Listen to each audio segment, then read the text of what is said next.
Kdo to letí, letí, letí k radosti všech dětí?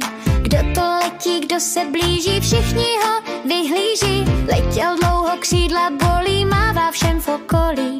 Odpočíval jenom chvíli, už je šťastný, že je v cíli. Není totiž snadné přeletět přes oceán tam a zpět. On to přesto vždycky zkusí, s kamarády poklábosí. Papoušek Jaroušek každý rok přiletí. Papoušek Jaroušek těší se na děti. Papoušek Jaroušek letí k nám zdaleka, přesto je statečný, nic ho nevyleká.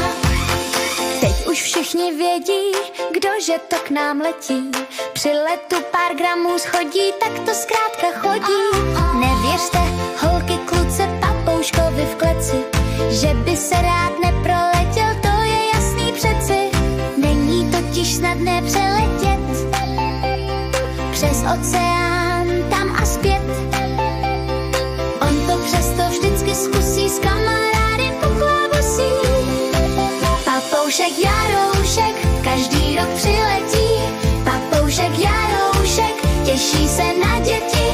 Papoušek Jaroušek letí k nám zdaleka, přesto je statečný, nic ho nevyleká. Papoušek Jaroušek má zbalenou svačinu. Papoušek Jaroušek poletí přes Čínu.